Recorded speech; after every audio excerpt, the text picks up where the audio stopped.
Hello everybody, it's 𝙈𝙤𝙬𝙪𝙜 here from Team Less is More. We welcome you all this evening, and tonight we're going to be talking about COVID times, and this is part 2.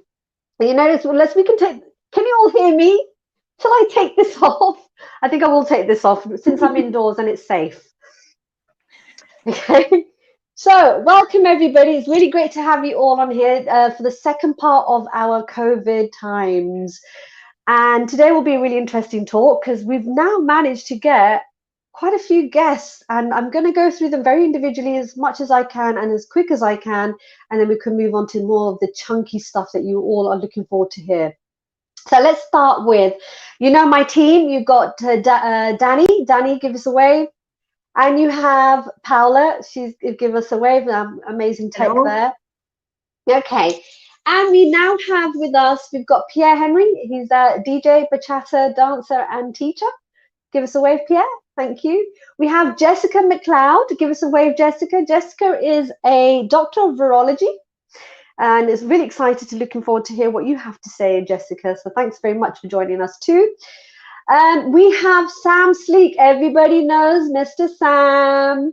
And he also hosts Speak to Sam. But also he's a dancer, he's a salsa dancer and just instructor. And moving over to our guru, Nelson Campos. Welcome, Nelson. I think this is the first time we've had you on our live. He's an internationally renowned kizomba dancer and instructor. We also have Lena Kunner. So Lena Kunner is a very dear friend of mine, but she's also a clinical hypnotherapist, and she deals with people who may be going through traumas, and it'd be really interesting to have her on our show tonight. And then we have this is a good one. This was a lastminute.com. In fact, I contacted this person today.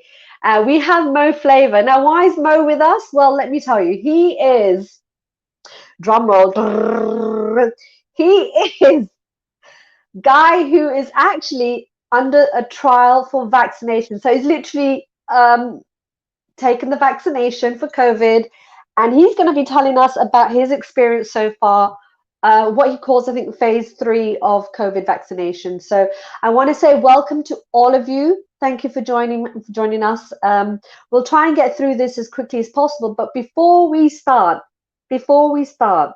I think it's important that we put up a disclaimer so everybody and all the audience out there is aware of which direction that we're coming from. So Paolo, when you're ready, if you could share that disclaimer. We asked you to take a read of this. It'll only take a few minutes.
Okay, thanks for that, Paolo. I'm sure everybody got a chance to read it. It was on there for quite a bit, so definitely I think everybody got a chance to read it, if not once, twice. Okay, so thanks very much for that, Paula. We're going to talk about where we are currently as dancers, as teachers, as promoters, as DJs, as just general public out there, what's going on with COVID right now. And there's been a lot of talks and there's been a lot of interesting conversations. The other day, I must have just put up a little post on vaccination, and I had over 100 comments for and against the vaccination. And it got me thinking that a lot of people are in very unusual circumstances, very concerned, very worried about what tomorrow is, but they also have a lot of strong characters out there who are alternative thinkers, and for them it's all a hoax out there. But I wanted to sort of fix on where we are as dancers. So I want to talk to Pierre about this, because this time last year we were all happily dancing, and now we have no idea where we are, other than I wake up in a house with no dancing in sight at this moment, unless it's online. So Pierre, if you don't mind, I'm going to pass it over to you. I'd like you to just tell us a little bit about what's going on for you. I know it's not your main job, but I know you have been doing a bit of online classes. How have your customers been receiving that? Well, yeah, no, that's correct. I'm not a full-time dance teacher. I'm a software engineer by day, and dancing and DJing is my hobby, my passion. So I've been participating in a few sort of online festivals and teaching a few online workshops. My wife is actually a full-time dance teacher. She teaches children's tap, ballet and modern classes.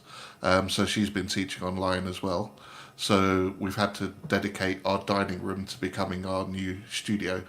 And we had to invest in some equipment to allow us to do the broadcasting and stuff. But I think people, in generally, are quite taking it quite well. I mean, at the beginning of lockdown, there was a lot of interest in the online classes. There were a lot of styling classes, footwork classes. I was doing musicality classes. So anything that was sort of solo related rather than partner work was doing very well. Now it's tailed off a little bit, but there's still interest there, and I think teachers are basically just doing what they can to keep in contact with their students, and make sure that their face is still out there, so they don't get forgotten, if you like, so that contact is still there when we come back. It is. Yeah. Pierre, do you know what I found really interesting is I know there was a period where everybody was, everybody enjoyed lockdown. When we had lockdown, everyone was baking or learning new things, or just chilling out and catching up on series that they missed out on. Yeah. And then there was this little lull for a bit, and then people really started to miss dancing. Yeah. And then you got a lot of instructors and promoters that started doing a lot of online festivals, and there was like these online classes and workshops and so on.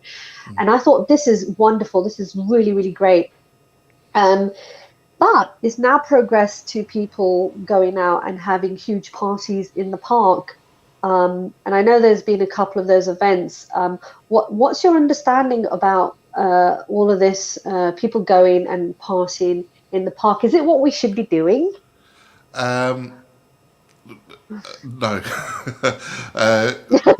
It's not an answer. No. Okay. It's not really What are the something. risks here? Well, I mean, first of all, it goes against the government guidelines. So when you're in an outside space, you can meet up with a group of 6 people from various different households, but you're not supposed to be meeting in groups of like 30, 40 people. And you're not supposed to be changing dance partners. Even when you do meet up, you're supposed to still be maintaining your distancing. So like dancing with someone and then dancing with someone else and then dancing with someone else, it just goes completely against what But I'm gonna sound a little bit ignorant. I'm gonna sound a little bit ignorant here, because I've noticed if they've had the party, isn't there like a 7 days until you get the symptoms? And so none of them have had the symptoms. So they've gone back out and they've done another party in the park. Like, Well, actually, am I being ignorant here? How does that work? in the last week or so, there have been a few posts on Facebook of people who have attended parties, and they've said, "Look, I'm showing symptoms now. So anyone who was at the party with me, you might want to go and get yourself checked out." So Has that happened? yeah, those posts It on was? Facebook. Yeah, certainly Oh dear. from my circle of friends. Well, my Facebook algorithm feed.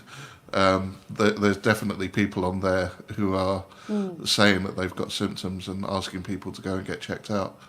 And there's one promoter who was running legitimate classes because it wasn't in this country, so he could legitimately run classes, but he is now voluntarily shut down again because his students were contracting COVID at his parties. So it does happen. Wow. The It problem does is happen. the Okay. problem is people aren't getting tested, and so we don't really know what's going on. If you don't test people, how do you know if they've got it or not? Mm. Do you know? I mean, it's really interesting that you say that, and I'm going to ask. I'm going to ask Nelson about this. Pierre, thanks very much for a moment. I will come back to that. You know, how do we know whether people are getting tested or not? But Nelson, if you'd like to just unmute yourself, just in case you forget to unmute yourself.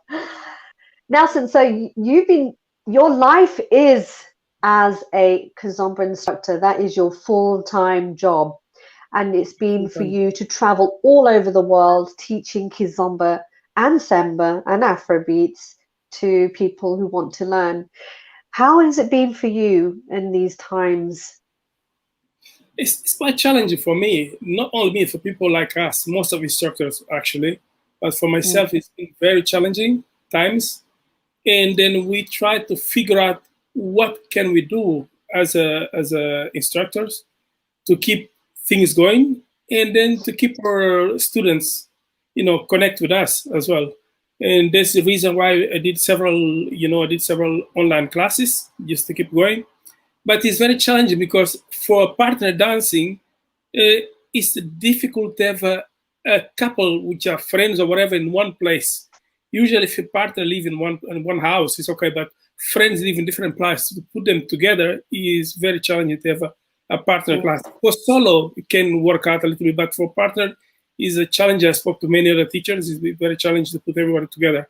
But to keep trying our best, we try hard, the best way we could. That's the reason why I recently launched a new online video course, Kizomba Video Online, with almost 1 year of regular classes for teach weekly, almost a regular 1 year. And then something very interesting, just to keep going, at least people can access the practice at home or do whatever they can do to keep going. Because if you stop, it's not good for us as a teachers. We have to keep reinvent ourselves in this time of COVID to keep going and do something to keep connected with the students. It's interesting that you say that we need to reinvent ourselves. How is it that you're reinventing yourself? When you're doing your online classes, is that the only platform that you're using? Have you ever considered perhaps I think you can have about 10 people if you did decide to do a workshop outdoors, meet people face to face. Don't people need that human interaction? Are we now hiding that behind a screen? All my life I've been living in UK for many, many years. At the moment I'm in Lisbon. I spoke to you from Portugal. And then here my connection is very limited. I left Portugal 20-something years ago. And when I come here, my connection also here is very strict also. And there are teachers trying things, but some of my friends who live here, organize things, they find also very challenging to run classes here. Yeah. To have people, I know there is a country like I have connections, all over the world, Australia, New Zealand, and then they've been running classes, everything goes well. But in this side of the world, things are more challenging for us, and it is more difficult for us to run these kind of events. So, but better days to come, and so we can keep doing things. And I'm hoping next time I come back to UK, so hopefully I can be able to do something, just to keep going. because you know, I've been stuck for some time. Absolutely. Yeah, I love the enthusiasm. I love the optimism that you have there, Nelson. Thank you so much for that. I want to go to Danny because I think there's a really interesting, we've got our first comment, folks. And I think it just leads on from what Pierre and you've been saying, Nelson. So Danny, whenever you're ready. Okay. So I we have think a it's comment. by Sophie Louise Evans. It is, yeah. Who is also a teacher. She teaches salsa in 𝘼𝙪𝙜𝙪𝙜𝙪. So she's part. It's all fun and games going to an event, and that's running because you want to dance until the reality hits and people become ill. Personally, I don't think now is the right time to be doing outdoor events in the UK. It's not worth the risk, in my opinion.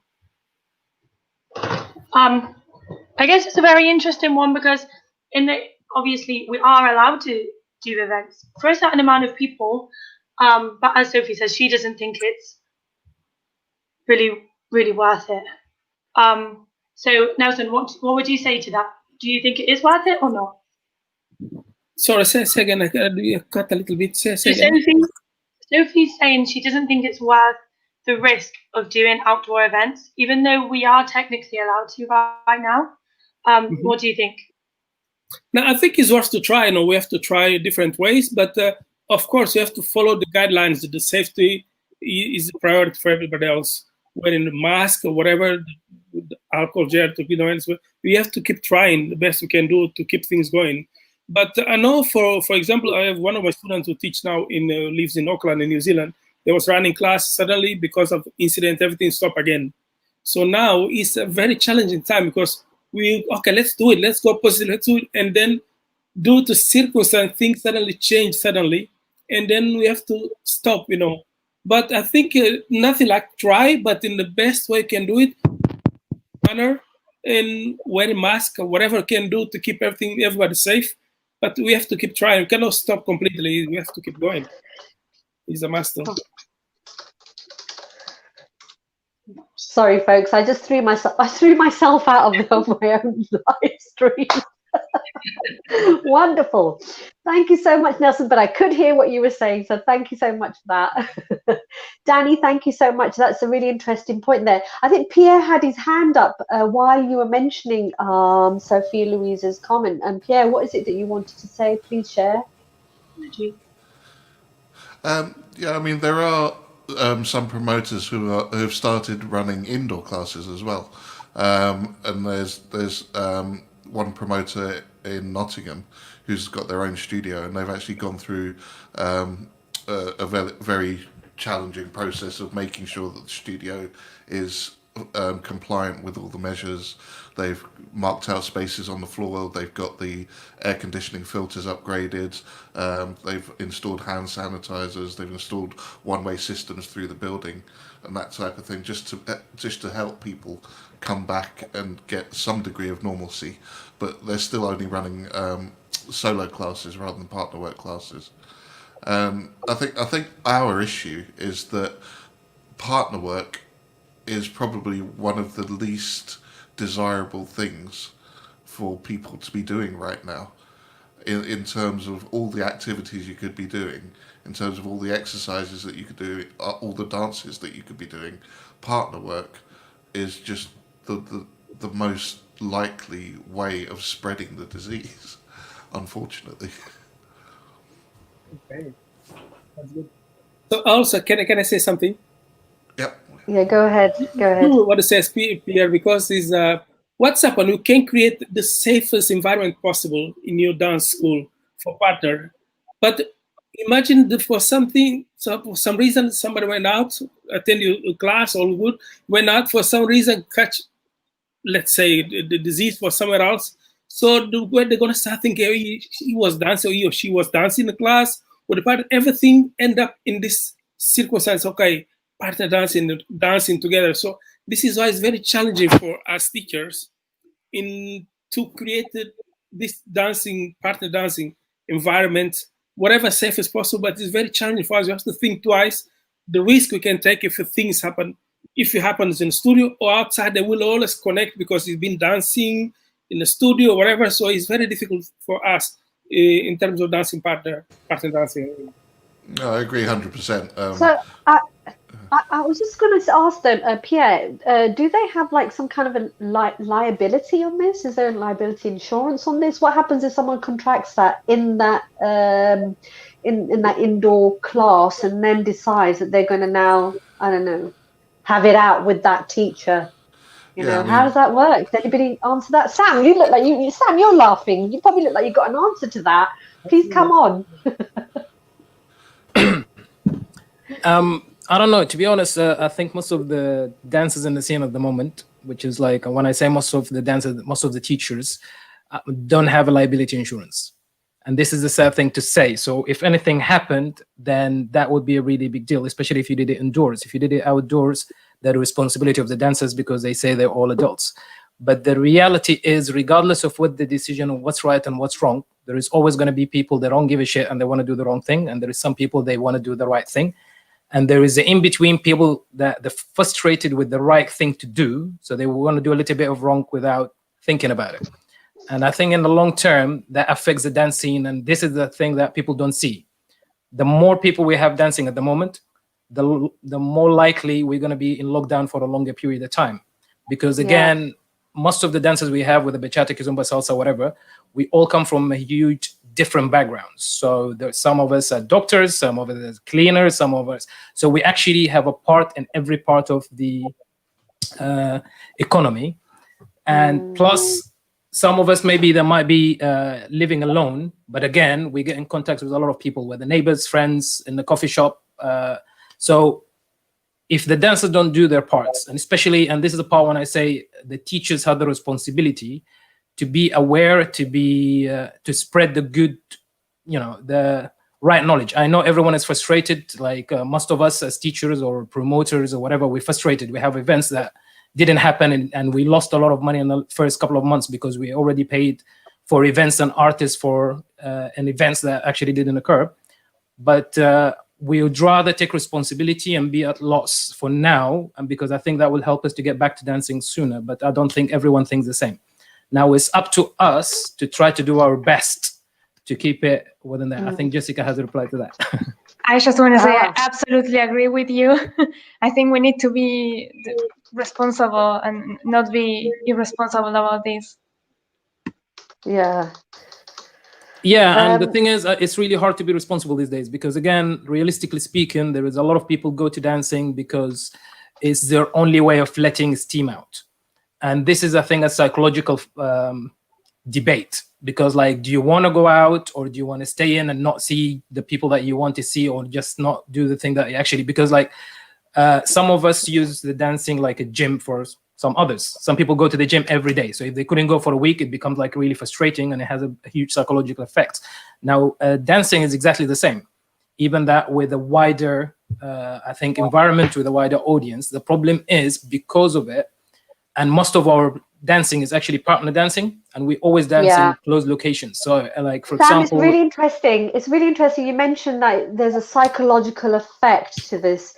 And I want to talk to Lena about that specifically, because I think at some point, Lena and I have had so many discussions around this, and she was saying how there was a period that she had an influx of customers, clients that she was seeing, and that unfortunately were going through some trauma, whether that's to do with COVID. I think, Lena, you can just shed some light on us for that. You know, what are people going through? What's going through their minds?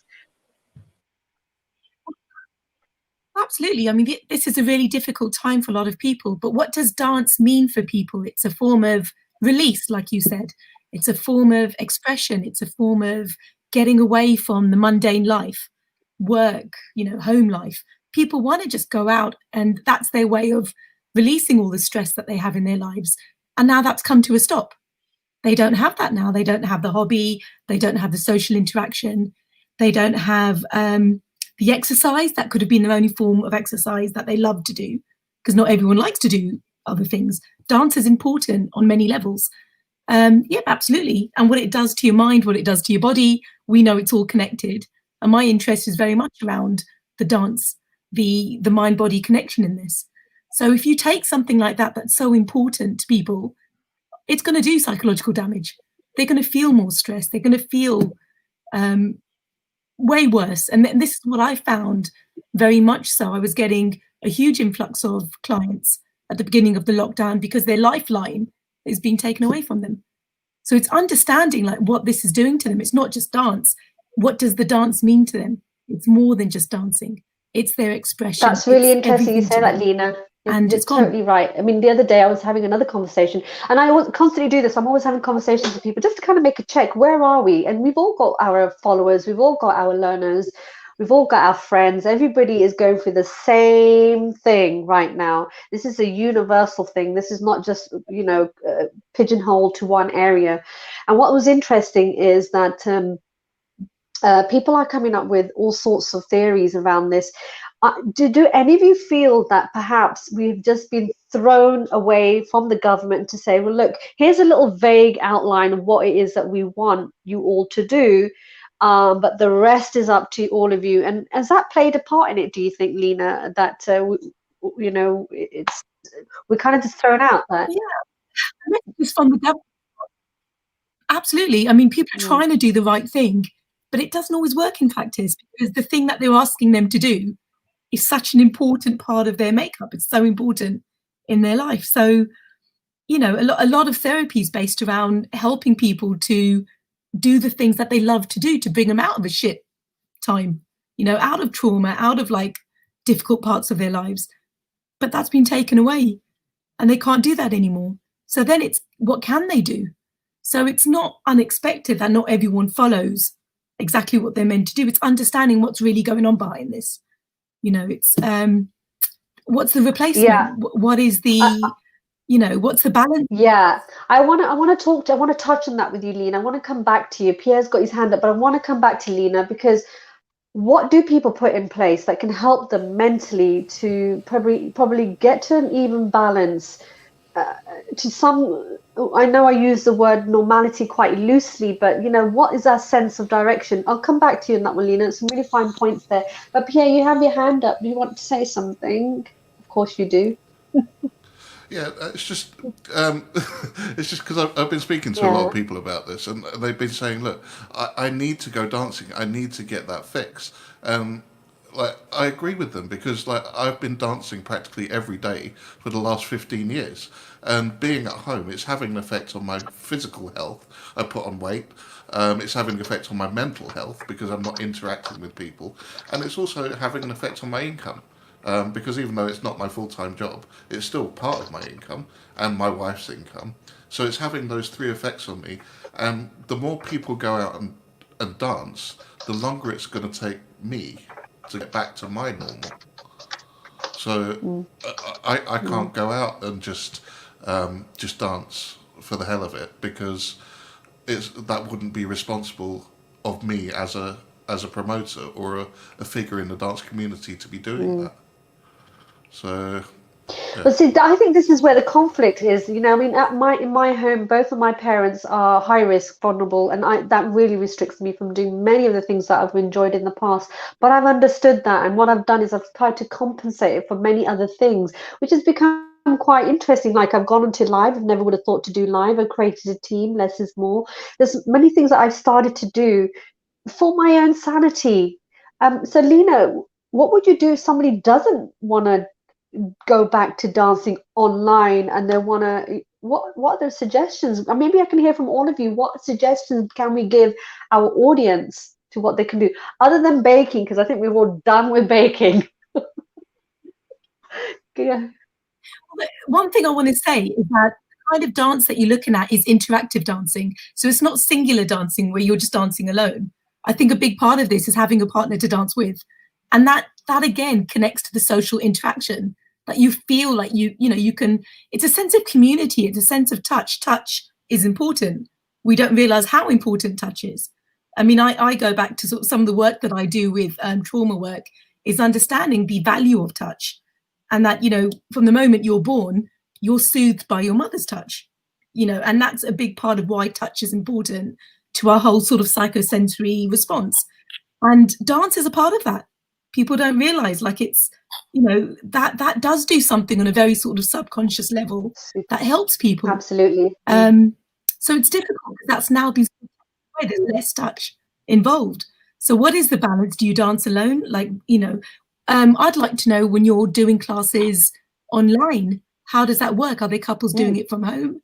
Are they doing it by themselves? Like, Let's what is the go with compromise Sam, there because Sam's got his hand that they up. can Thank do? you very much, Lena. If we go to Sam, Sam, can you tell us about partner dance, and then pass it over to Pierre? Then Pierre, if you can pass it over to Nelson, and then Nelson, I would like you to pass it over to Mo Flavor, because not only is he going for the trial of COVID vaccination, he's also a promoter. He's also a dancer, and it'd be valuable to get his input as well. Is that all right, folks? Yep. Sí, señorita. Okay. Yes, if we can remember, if we can remember Sam, the order. Sam to Pierre, Pierre to Nelson, Nelson to Mo Flavor, and then Mo Flavor to I'll Jessica. just pass it to Pierre and then find out. Because Jessica's also a dancer too, and then we can Jessica can pass it the to reality Danny, is, and then the reality is actually most of the dancing that we do, because we don't actually dance hip hop or break dance, which is a solo work, so it's actually much harder to dance at home. You can do it for a few times and you can do as many footwork classes as you want, but it's going to come the time when you really can't do it anymore. Like, for example, I love dancing. I've been dancing for almost 20 years. I've been a dancer, performer, and recently promoter. And it's been difficult for me to actually dance at home. Like, psychologically, I feel like I really don't want to dance. Like, and I don't even play salsa at home, and every now and then I might actually just play it because I'm looking for tracks while I'm DJing. But I understand for so many people that, again, this is a different, like, from my side, to being a responsible, one of the elite people in the dance scene, as a dancer or a promoter, I have to lead by example. And I think that's one of the reasons, even sometimes I was really dying to go and find out what's happening in the park. I really want to do it. But the reason I don't go, because I don't want anyone to see me there and be like, yeah, but Sam was there, so it's okay. So for us leading by example, I think that's the first thing that we have to do, because I've seen a lot of comments, and to be honest, the reality of it, it really frustrates me a lot. That people sometimes they talk on Facebook and say we shouldn't go out and no one's supposed to, but then privately they organize small little parties. And I'm mentioning this because I know it's been going on Facebook recently, and no one kind of wanted to tap it on the nail.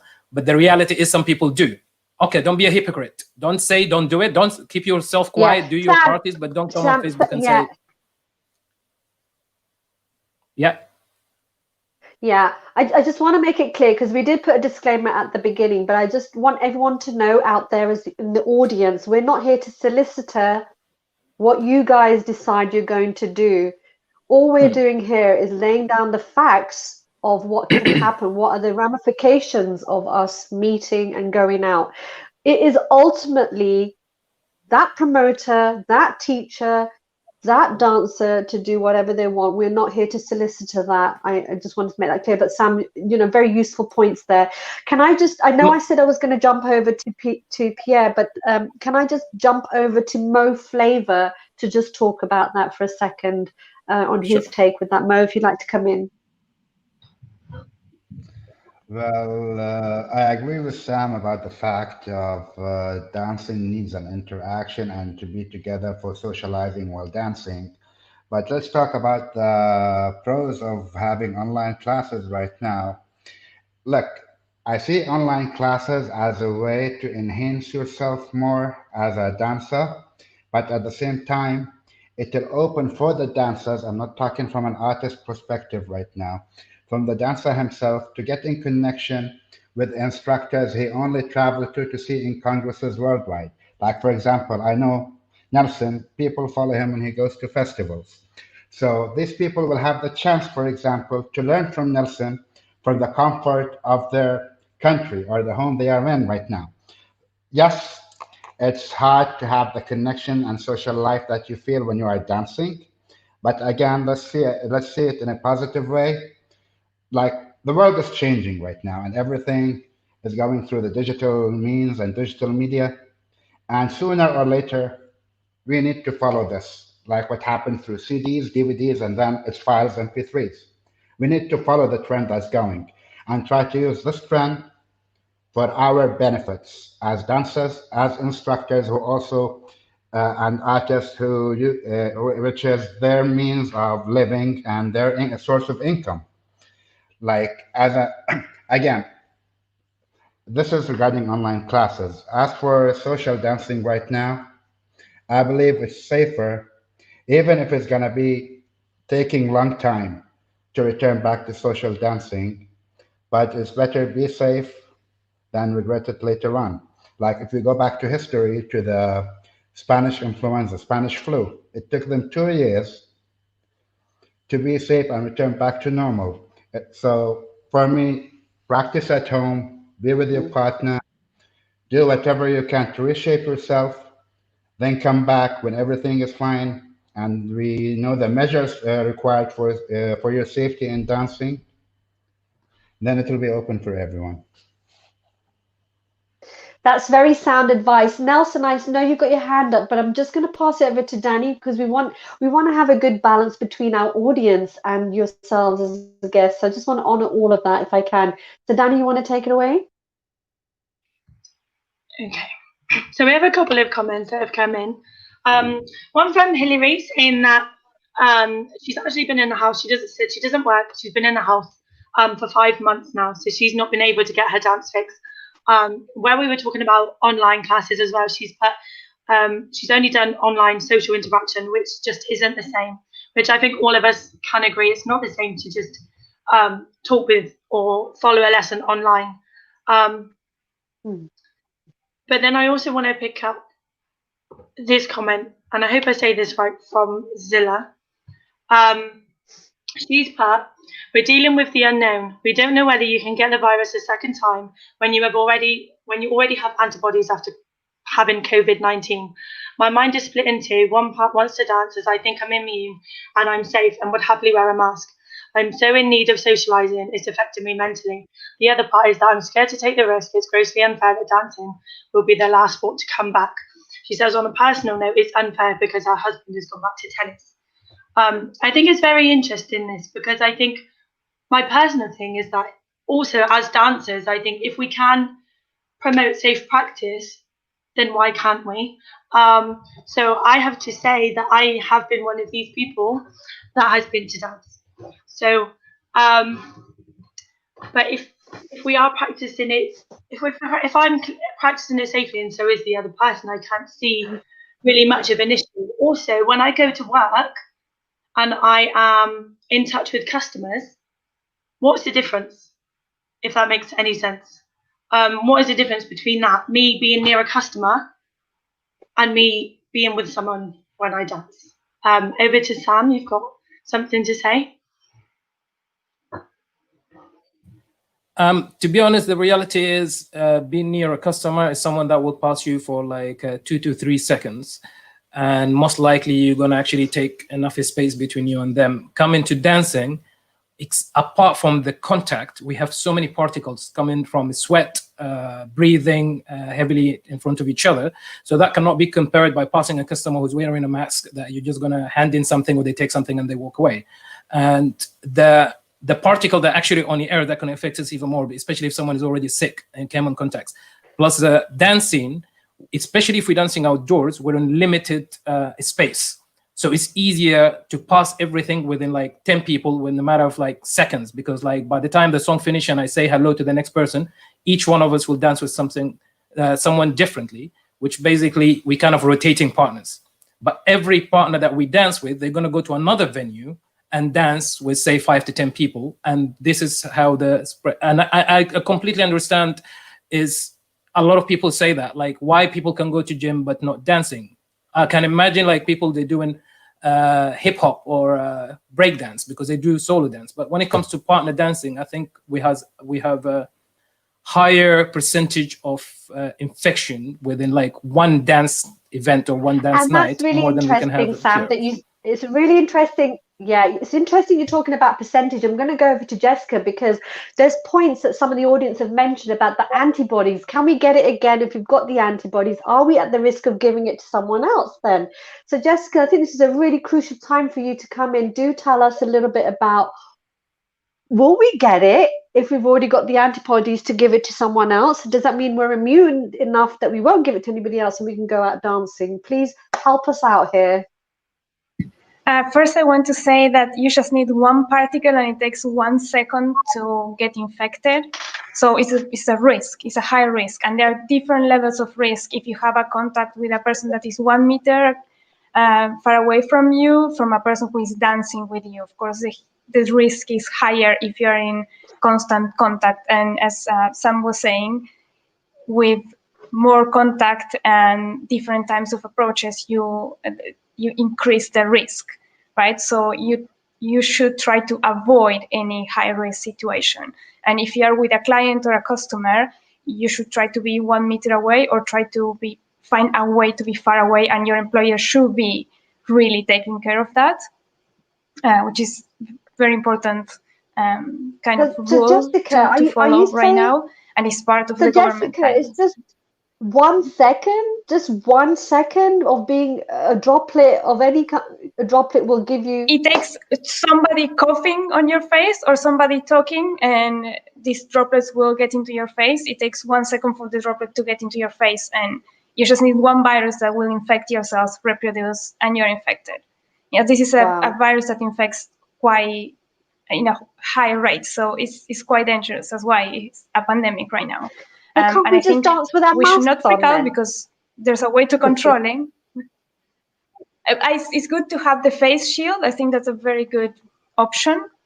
But you still, the main way of contracting to is these people who are coughing on their hand, for example, and then giving you a handshake. That's a big problem. It's a no handshakes, no hugs. Sadly, I love hugs too, and I'm missing them. But the best practice is do not do that. Now, answering the second question about the antibodies, there's different research coming from different sources. This is kind of a new virus. We just learned about it at the beginning of the year, and science is learning on the process. I would say for the research that I'm aware of, the people having antibodies right now might be protected, but we are not sure. And that's the big risk. Even for the vaccines are based in the fact that some of them, so there are almost 200 different vaccines, some of them are based on the antibody protection. And probably Mo will talk about the trial that he's been part of. But the fact that you have antibodies doesn't mean that those antibodies could protect you against the virus. Yeah, so those antibodies can be binding the virus, but might not be protecting you for it. The best case scenario, they will be protecting you. There's also another point, that is how long you can keep those antibodies. It could be 1 year, it could be 10, we still don't know. So it's a new virus. That's why we need clinical trials that at least cover 1 year, so we can actually assess the level of antibodies that the participants or the volunteers are getting out of the different vaccines. This is incredible information. I wasn't aware of that, Jessica. Thank you so much. I'm gonna just, I just want to say, Zilla, stay at home. There's a message for you, Zilla. But I just want to come back to you, Jessica. There's obviously other points that I want us to talk about, but I believe Danny has something that she wants to say at this point. I'm sort of kind of managing that everybody gets an equal chance to speak. I think you mean Lena had something to say. Just wanted to add quickly, a report came out today that someone did get the coronavirus second time round. So just be aware that we need to follow government guidelines. We can make so many assumptions. The government are going to get their information from the scientists. We have to do what they say. And that's whatever we think, whatever situation we think. But for me, it's understanding why people are willing to take a risk. And it's usually down to how important dance is to them. And that's where it's so important that it's affecting their mental health to some level. And that's why they're willing to take risks. But, it's never to advise someone to do it on that basis. But it's just understanding why people feel differently about this. That's important. So now, sorry, for example, we talk about dance teaching and to be online classes or presential class. For me, nothing can compare to be presential with the students, share the same room, passion, touching, laughing, everything, nothing. Although I did, for example, online classes, I did this video online, but nothing compared to be next to students, share everything together. But now what I'm start thinking, after many years of my teaching, travels around, is what will be our new normal? Because I don't want this new normal to be online thing. We have to start thinking. We all will, put all our thoughts in this vaccination coming up soon. We hope will help.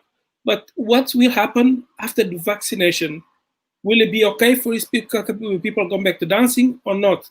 If not, in how long? So we have to start thinking as a dance teacher, what can we do to keep ourselves, to keep our dance community, dance family going on? So I don't want us to stop or to disappear. We have to reinvent Yeah, absolutely. after the vaccination. Yeah. So the time is there just to keep Nelson, up some ideas. This is what I'm thinking. Yeah, Nelson, I'm going to hold you on that thought. That's a really good thought. I'm going to hold you on that thought. I'm just aware that we've got some people who have some thoughts in the audience, and I'm going to pass it over to Paula or Danny. I don't know which one it was. I know one of them was going to pick up the comments. So please go ahead. Thank you, but please hold on to those thoughts. They're equally important. So I'll just first off just mention it. So we've got a comment that's actually quite interesting compared to sort of what everybody's been saying so far. So hopefully this is right. Yomi has just come in with a comment. I don't know if Paula can bring it up for everybody to see sort of in front of us. So he's literally he thinks it's really sad that COVID was mentioned. Let me start again. I just think it's really sad that before COVID was mentioned, we were all at risk of catching a virus. So he says we were all at risk of catching colds, flus, who knows what else from people returning from holidays. At no point were there any mass outbreaks, any infection in dancing. So quite controversially, he says, no matter what you say, COVID isn't as badly or as contagious as being suggested. If last year everybody was tested for the flu, most would test positive, and some people do die, but we all danced last year and are still here without masks and social distancing. So the complete opposite. He doesn't think it's as bad as say maybe everybody's making out. And actually, I'm glad you put your hand up because I was going to direct this to you. Sam, I'm quite interested to hear what you have to say, what your thoughts are. Yeah, I see your point, but I'm sorry to tell you that's incorrect. Because if that were the case, we would not be locking countries down again and locking down cities. For example, you have Spain. So many cities open within 2 weeks after the opening, they had to lock down the countries again. So I'm really sorry, your information is incorrect. The only difference is at the moment, we have actually higher cases at the moment than it was before, but we have a lower death rate. And that just because recently I've been talking to a few friends and doctors and whatever. Now more or less they know what they're dealing with and they know how to actually go on with it. And like Jessica said earlier, I know we don't want to agree with the scientists and doctors, whatever, but honestly, those is the people, they know what they're talking about. Even if they keep changing their mind about what happened, because they're still figuring it out. So they're delivering the news to us as what they see coming in. And next week they'll be like, actually, maybe you should wear a double mask, or maybe you should not wear a mask and stay at home.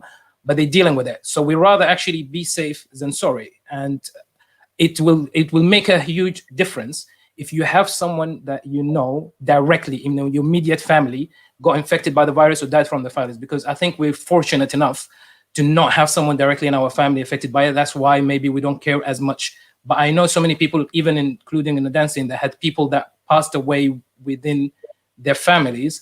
And those people, they see it completely different because they saw the virus going from someone being sick to someone passing away to someone else got sick and someone passing away. So maybe we were very fortunate not to see it. So don't we rather be safe than sorry? But yeah, that is not correct. That there's no cases now at break. Before we pass to Jessica, I sort of have to say, just to again just be controversial about this. So obviously, there's a lot of things I think that are out there in the world that if they said to us, like, that is dangerous, that could affect so many people, affect so many lives, yet people go out there and do them. If the government told us to stop doing everything, are people going to do it? People still go out and do these things. So kind of, I guess, in the same for this, does it mean that we have to stop everything to follow what they say? I'm just going to pass to Jessica before we go to Pierre. I will say first, in Argentina, they have a saying, they are in a very strict quarantine right now. The virus doesn't have legs, it uses the legs of stupid people. And as hard as this sounds, is the reality. The virus needs the people to go around. So if we will all just follow a full lockdown for 15 days, the virus will disappear. That is as simple as that is. That's one thing. And the other is that there are a lot of viruses going around. There was an Ebola crisis 5 years ago. There are different viruses, but we have some information about them and we were able to manage them on time. I don't want to blame anybody, but information was not correctly addressed at the beginning of this pandemic. And this was one of the reasons why now we are in this pickle, to call it in a polite way. But I think we all need to be really aware and we need to educate ourselves, because it's not only the impact of the people who are dying, the people who are suffering in the hospital, it's the people who are not able to get to the hospital because COVID is there. I have clinical trials with people with cancer who are not able to get their therapy because they can't go to the hospital for 6 months. We're talking about thousands of people. And then we have the other people who are not able to visit their parents or their grandparents or different family members, in my case, because they are shielding. So the impact is huge. It's terrible for the people that directly die because of the virus, but there are a lot of indirect impact and economic impact. So being aware of that and being responsible is very important. I do wonder if people are maybe becoming, say, skeptical, because as you just said, if everybody did a full lockdown for 2 weeks, we wouldn't be here. But actually, we've just been forced into a lockdown for, 6 months, where only key workers could go to work. So but those key workers, those key workers will be interacting with lockdowns where they're forced to do it, but then we're still here and then potentially going into more lockdowns. I know now that it's opened up. But that was not full lockdown. It was not full lockdown. There's no way to have a full lockdown. That's the problem. You still need doctors to go to the hospital who are risking their lives. And you need the essential workers, which we should be extremely grateful for their efforts. And this is a global planet, right? So people are traveling all the time. So you should really close the borders, because each country is managing this in a completely different way, and that's another risk. So even if UK goes in an absolute lockdown for 15 days, you just get one person from Brazil, let's say, infected, and then we have a reinfection. Yes, I want to mention, because isn't that what's happened in Australia, wasn't it, or New Zealand? That there was a couple from England went over to New Zealand, and that lovely president, she was just like, no, this is not happening, just shut everything down. I get that. And this is just how quick things can escalate by what you've mentioned, Jessica. It just takes that one droplet and that's it. I want to touch on the bubble dance, whatever they call it. Who knows a bit about this dance bubble? Because I thought it was just with people in your house, or you decide with someone in another house to say, hey, you're going to be my dance bubble, and only you and I can ever contact each other and dance together. Has anyone experienced that? Or is there anybody want to put their hand up and tell me, has anyone experienced that? Or is there you have, Pierre. Can you tell us a little bit about this dance bubble? The only bubble I know is chocolate. Well, I did ask this question on my Facebook wall. I was like, what is this dance bubble about? Because it's basically people trying to use the idea of the social bubble and reinvent it to fit the dance scene. They're saying, I'm going to choose you as my dance partner, and we're going to go to dance classes and dance together, regardless of whether that actually fits within the framework of a bubble, or whether they're already in a bubble, or whether they're eligible to be in a bubble. They're just saying, you're my dance partner and we're going to go dance together, right?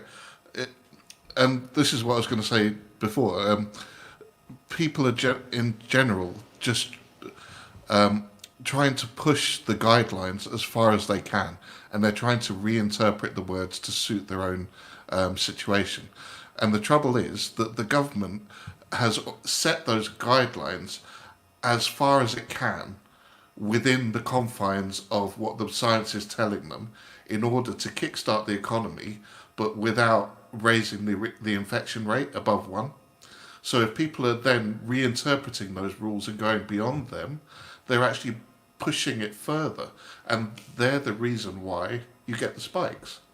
So it doesn't help anyone to try and wiggle around these guidelines, because it's not doing anyone any favors, not even themselves in the long run.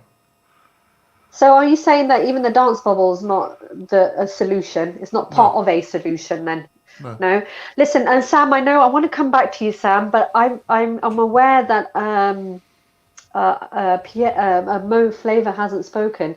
Now Mo Flavor also runs the Abu Dhabi International Dance Festival, but he's also the only guy I know right now in the entire world, for me, who has taken the COVID vaccination. He's on the trial itself, and I think he called it the phase 3. Mo, do I need to put my mask on when I'm talking Yes. to you? Just checking. Actually, I have my thermometer here to check on you if you can get close to me. We're good. Check We're at a your. social distance right now, okay? So, just for safety, hold on. Go ahead. Let me, let me tell you a little bit about the vaccination. Oh, hi. There is phase 1, phase 2, and phase 3 of the vaccination, in which phase 1, they only try it on few people and they monitor them before they go to phase 2, in which they increase it to other hundreds of people. After they check the safety of the people and how safe it is, they go to phase 3, where they have around thousands of people who will So I join just want this to before they backtrack. I release want to it. backtrack. How did Now, in phase 3, you get notified of this, and how did you get involved in all of this voluntary trial? actually, I read in the newspaper, online newspaper, that they are opening the vaccination volunteering for COVID-19 here in the UAE. And to be honest, I thought about it. I asked some close friends about their opinions, which most of them were discouraging. Like, how can you go for a vaccination that you don't know what is it about? Or so I did my own research about what's phase 3 exactly in the medicine, and it's the phase that will determine if this vaccination will work or no for this. And because phase 1 and phase 2 for this vaccination I'm taking from one of those companies working on had passed with 100% in phase 1 and phase 2. So I was like, I will do it. I went. It was first of all, they check on you if you are able to take this vaccination or no, because they need people who their bodies can, the antibodies in their body might have the chance to be strong, not like the old people who can't take this vaccination and try it. How did I they did the know? How did they know what it is that? What did they you do have a to screening. pass? How do you know that you're healthy? What screening did they do for you to say, yeah, you're Um, eligible to go on to this trial? they took blood samples from me. Right, They took my blood samples and they asked about my medical history. right. Although I have let's say blood pressure and stuff, but they did all the blood tests to see if I fit or no. And I was lucky I fit. So this was the first step to do. And then I went and did my PCR test, because you need to be a person that was not infected by a COVID-19 to do the trial phase 3. And I was negative. So they told me to pass by. They gave me an introduction about the vaccine along with the expected side effects of it, which is the side effects are the side effects that you can face if you are taking a flu. Like, it's an inactivated vaccine in which you're going to be trying it.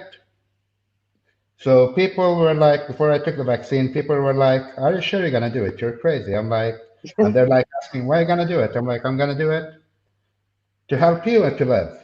I got convinced by it. I have many relatives who got infected Oh, okay. countries, and some of them it hadn't shown any symptoms.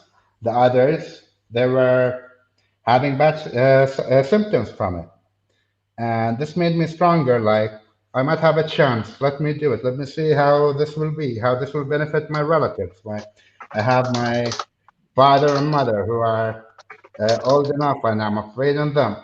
And That's why I did it. I went to do the vaccination.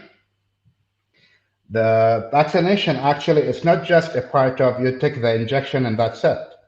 The first stage of it is around 60 days through which you're going to be injected the first vaccine. Then you'll be checked upon on daily basis about your side effects for 2 weeks. Then you go again, have another injection, and then they'll check on you for another 2 weeks. Then you meet the doctor till 60 days. And after the 60 days, you have another 8 months of monthly checking with the doctor to have a final study of this vaccine, which will take around a year to have this vaccine ready if it succeeded. With this highlight.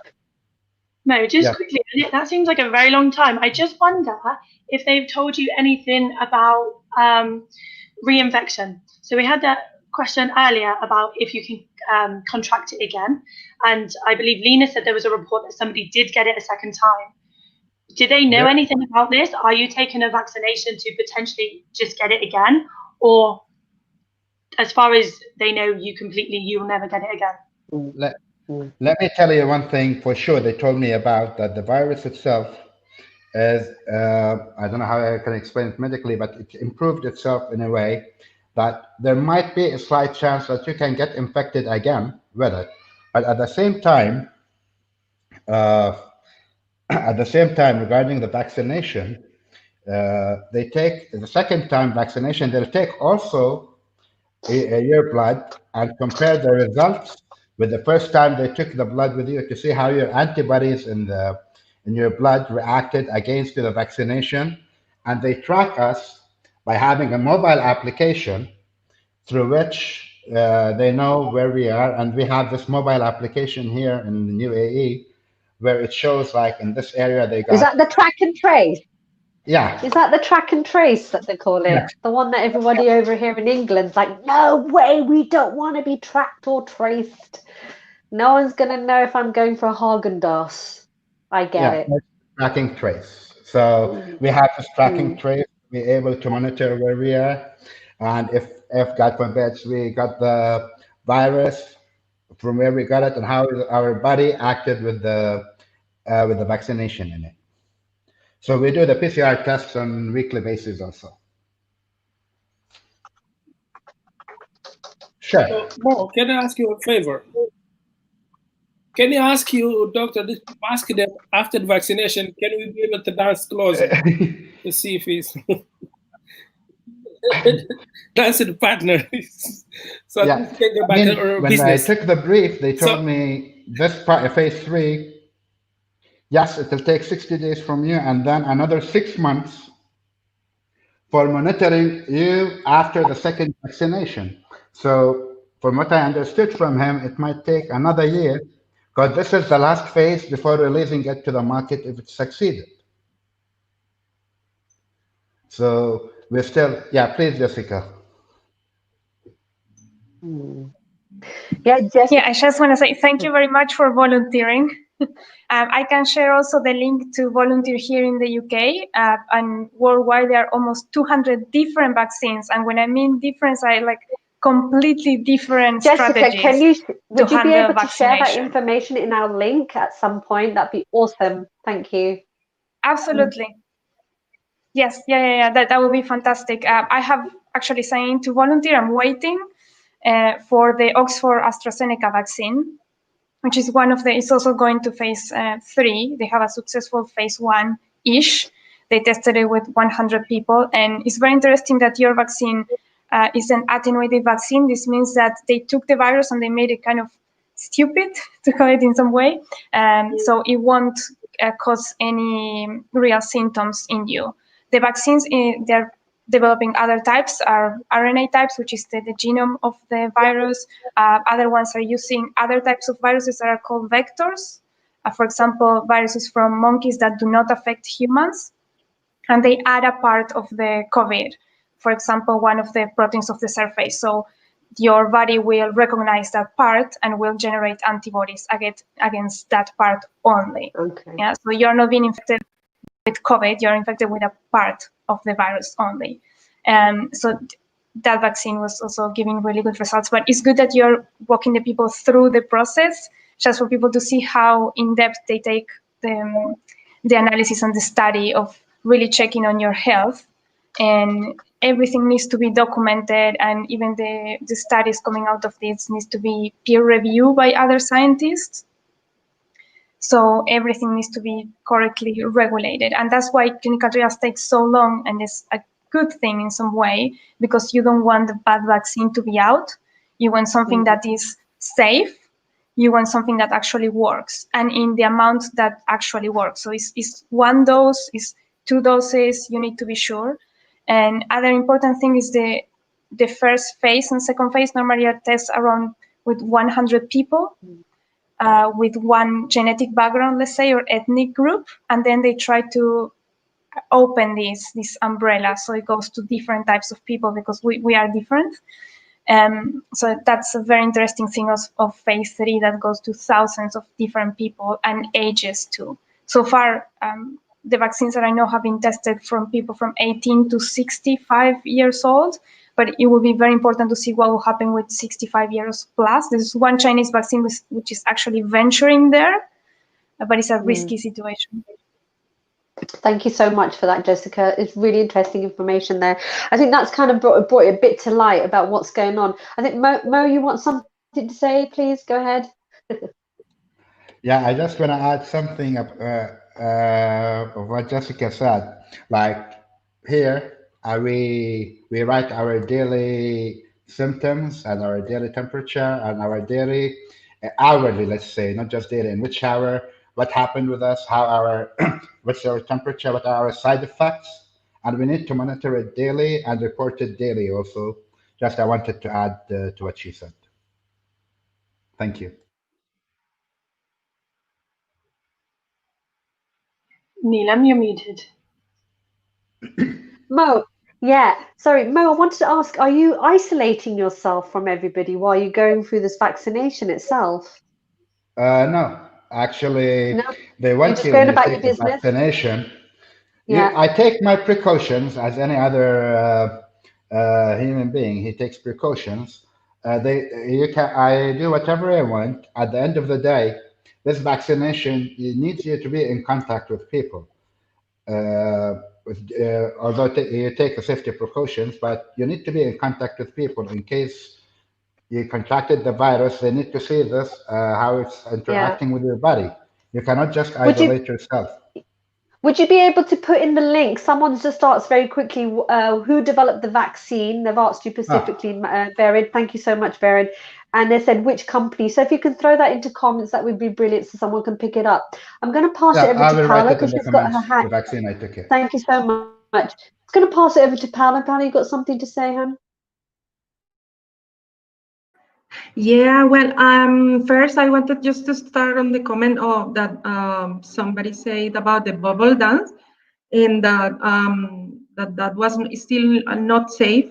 I just wanted to share experience. I was volunteer in a clinic for 1 month, almost 2 months more or less, because I'm a health professional, my first background. But then I realized that first, by one side, sometimes the symptoms, and maybe Jessica also can add on that.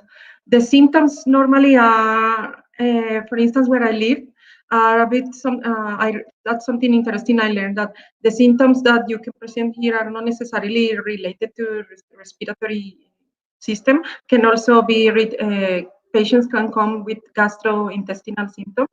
So and during that time I realized that it was up to me and my free will to decide if I was going to disclose that I was volunteering at some place, or that I was frequently for appointments at a health center or at a clinic, or that I decided to go to a surgical procedure.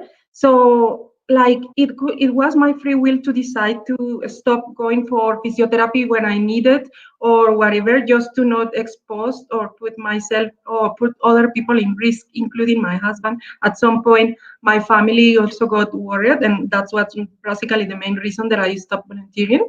But what I'm trying to say is that related to another comment that I see, that some people think that they have been dancing and they don't catch the virus. I would say be grateful that you have not catched it, because it's your immune system or many other reasons that are still protecting you. And I hope and I wish that it continues to be like that. But it also, you don't know what the behavior is, and the only thing that you can rely is on yourself and your own free will and honestly way of taking care of and helping you, making your point of collaboration. Lena, thank you so much, Paula. Lena, you look like you're a bit concerned. Please tell us what's going on. The thing is, we're all talking about something external from ourselves, a vaccination that's going to be the miracle cure. Nobody knows enough about vaccination yet. They're still doing the trials. They're still working on it. We need to start believing in the power of our own bodies. If we keep ourselves healthy, mentally, physically, we're less likely to catch COVID. I mean, no one's touched upon that. That's a big thing here. You know, dancing. What's the alternative? What's the compromise? Yeah, we can't dance, and to say there's no alternative shouldn't be there. There's going to be other things. It just means changing our way of thinking. So if we can't dance, let's look at other things to help ourselves. And also that fear and worry is going to lower our own immune systems. It's a proven fact. So it's actually working with our own systems in place, working with our body, working with our mind to help us stay fitter, you know, in this challenging time that we're in. So I've got three hands. Lena, thank you so much. I've got 3 hands raising. I've got Jessica is pretty eager to get in. I know Sam and Pierre put their hands up first, but I think just going on from what you're saying, it might just sit okay with Jessica, and then we're going to move over to Pierre and Sam. Go ahead, Jessica. I just want to agree with Lena again, and I will share a link from a doctor in the US who is trying to bring awareness on that, of like be healthy, not only in like healthy eating, meditating, a lot of things that you can do to keep your body healthy and your immune system active, like walking in a forest, for example. There are a lot of studies saying that really boosts your immune system from different things, and vitamin D. There are different things that have been proven to be good for your immune system, not specifically for COVID. So that's the tricky part. But yeah, I agree that it's very, very important to keep yourself in a healthier state. Awesome. Thank you so much, Jessica. Pierre, please tell us, or Sam, one of you two, don't fight with each other. I don't care who goes first. No, I was just going to say, I think one of the things that this whole thing has highlighted to me is that for the majority of things, there seems to be a sense of community responsibility and like the things that we do. I know that we said earlier that if someone wants to go out and do something, then that's their choice, but it's not really, because the way that you're behaving in public now is part of a community response. It's not just about you, because the people that you're interacting with are spreading the virus, and you can't just think of it as I'm not getting sick, so therefore I'm going to go dance. Yes, it's not a time to be selfish. It just frustrates me when people says, yeah, not a time to be selfish, but more of a time to be selfless and think of others. Yeah, it just frustrates me when people say, well, just mind your own business. Let me do what I want to do and you do what you want to do. I'm like, no, because what you're doing is affecting me. It's affecting me going back to dancing. It's affecting me going back to learning, earning a livelihood from dancing. And that's your choices which are affecting my life. Thank you, Pierre. I completely understand what you're saying there, definitely. Sam? Oh, hello. Speak to Sam. Hello. I just wanted to say, like exactly what Pierre said, because it's not just about you in this position. It's completely different. If you want to jump out of the plane, be my guest. But you're not jumping out of the plane while you're holding on a rope and there is another 20 people holding on a rope. That would be the selfish thing. And this is the reality that a lot of people don't want to see it. You're not affecting just you. You're affecting the people around you in a bigger network. And this is another thing. You're not gonna just affect your family or just your neighbors. Your family, each one of them will go and see someone else to see someone else. By all means, you are free to do whatever you want to do as long as you have a stamp saying, I have not been isolating, for example. So we know and we get the choice to actually shake hands or not shake hands, or go out and meet for a coffee or not.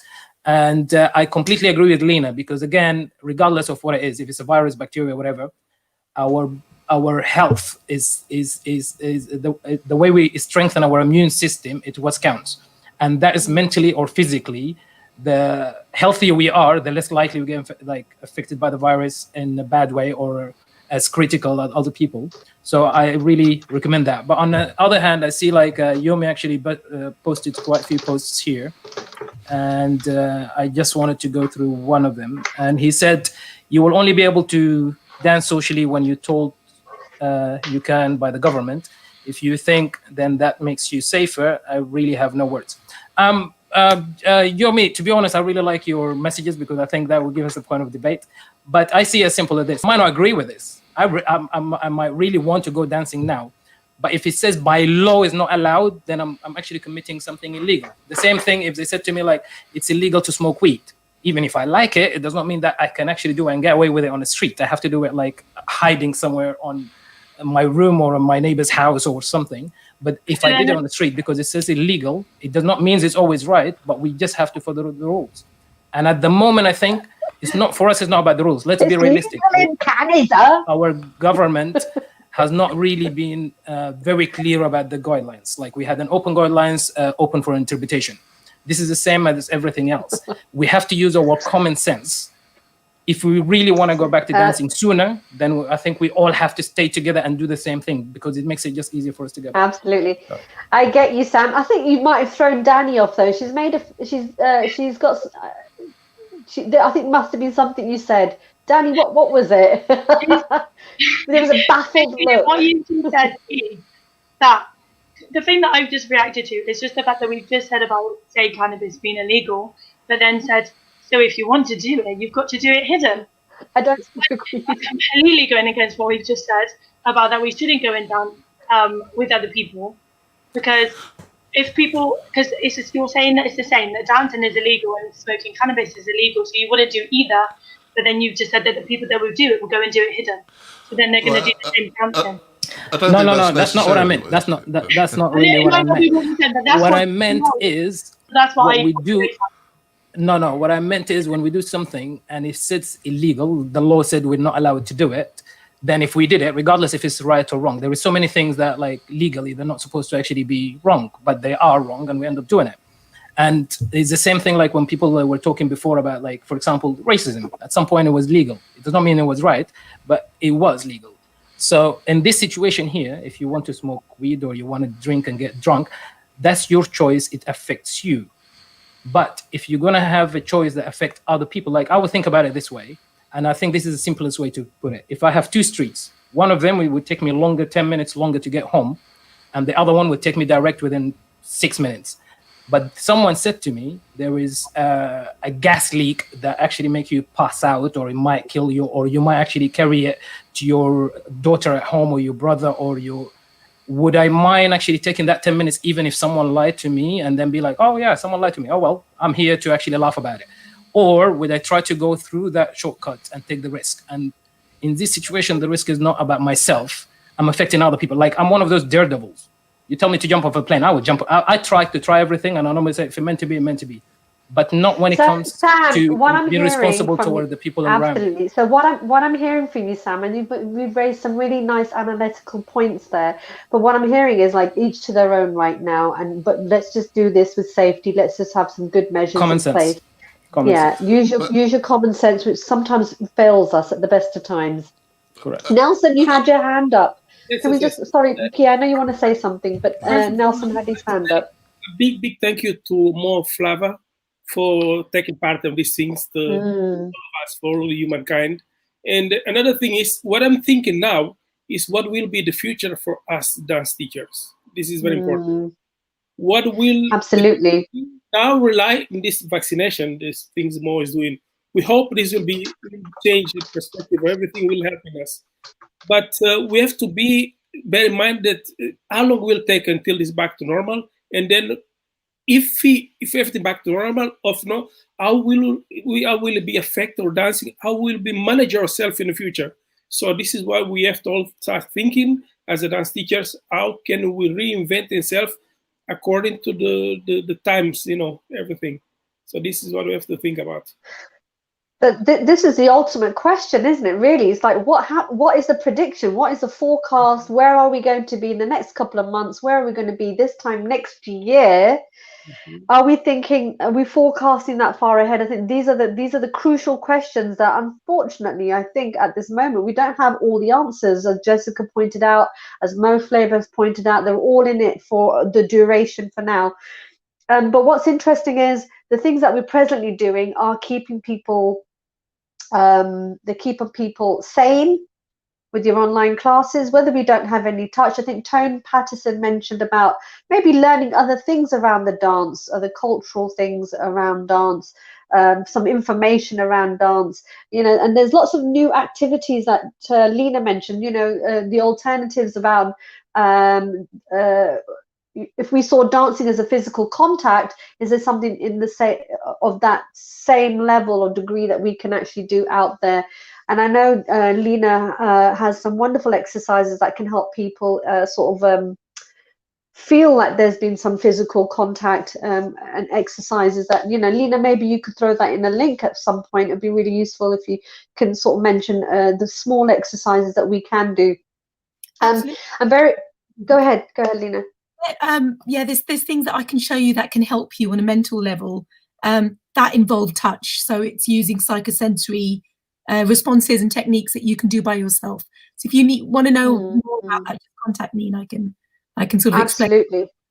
But the great thing that we have to remember, humans, we evolve, we adapt, we change. We never know what's coming ahead of us. And the great thing is we always find a way through. And that's something, to sort of think about and not to ever lose hope. So if it means that we've got to change the way that we think or the way that we do things, we always have done. It's just, we're going to do it again. And that's the great thing about. Absolutely. Yeah, there's a lot of resilience that we have as human beings. And Sam, I know you've got your hand up, but I'm very mindful of time, and I'm also conscious that we've had lots of comments coming through. And I think the one of the things that people are mentioning is, so what should we be doing as teachers, as instructors? What should we be doing now? Well, there's lots of things that people are doing already. You can see on Facebook, like I said, there's people doing cultural events. There's people doing huge amounts of festivals geared towards giving money to charity. Or money within pockets for our striving artists that are out there as well. So things are happening. There's online apps as well. I think there's a mention of talking to web designers and creating your own apps and getting some other kind of income. It might also mean us looking at other work out there. Now, most of us can go back to work, that we might have to look at alternatives in the meantime. There's always a way of finding something if we just think outside the box, as just purely as instructors or as teachers.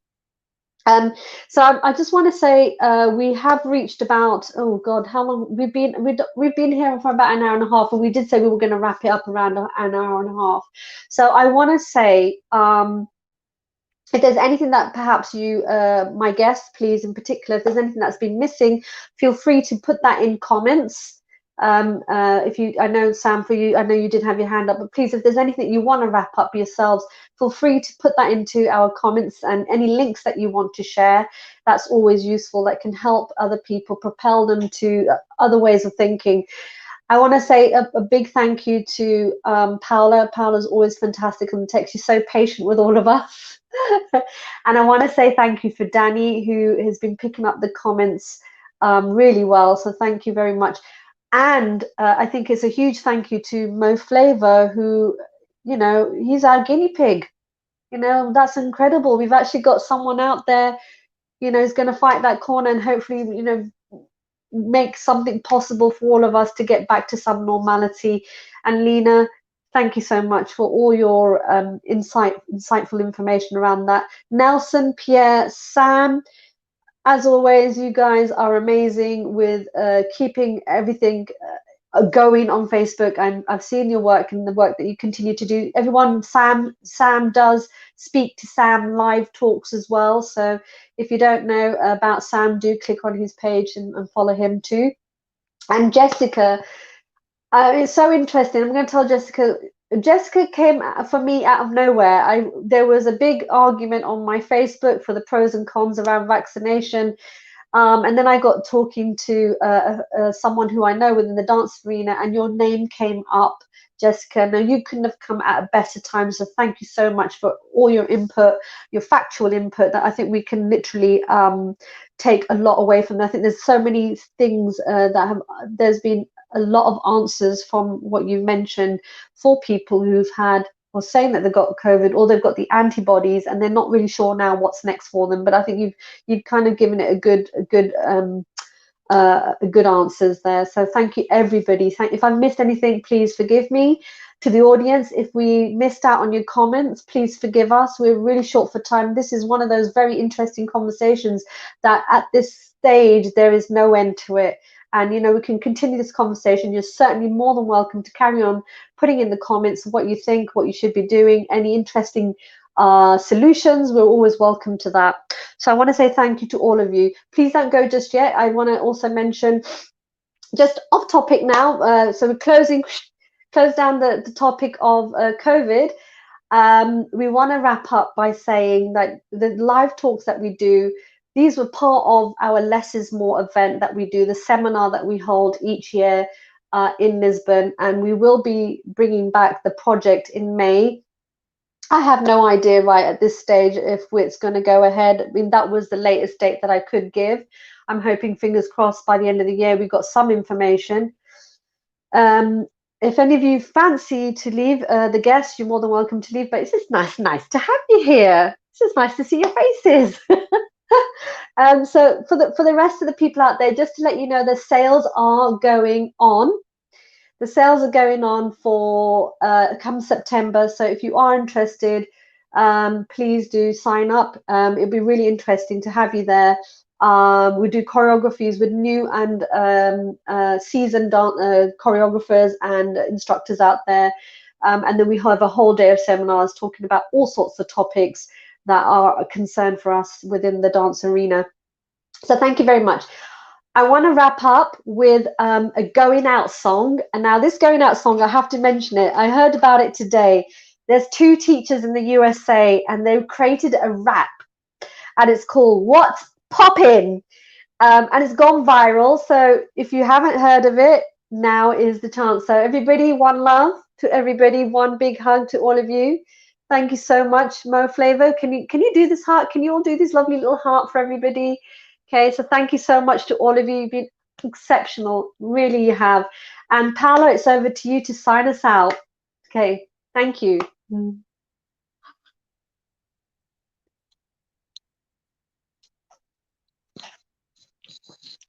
Masks back on.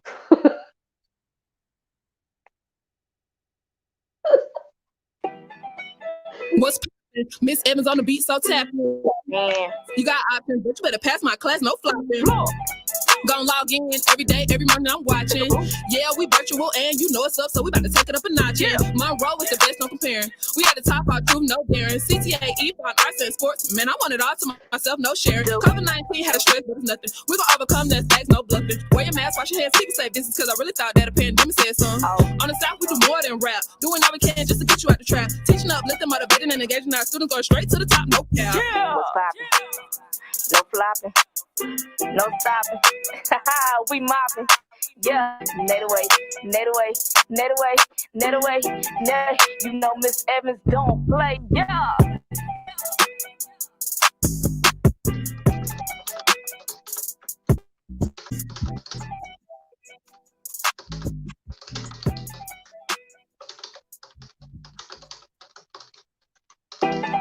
What's poppin'? Brand new year and I'm locked in. Far as this teaching go, I am unreachable. I'm number 1 in your top 10. Miss Williams, been popping. 2020 new school, you're dropping. No COVID-19, ain't worried about a thing. When it ain't no stopping. I can teach a class with Chris Red, this drip hard. Go ahead, take a picture on your iPhone. To the school, yeah, virtual. And you know Miss Williams go viral. Yeah. Talk to school, I'm a fool with the lesson. Come learn with me, I swear it's a blessing. Classes in session, and we just progressing. Success is the topic and passes the message. Woo! My school is the best, there's no competition. We at the top, no switching positions. The road number one, tornado, let's get it. Let's get it. Yeah. I say that green, that gold, that green, that gold, tornado, let's go.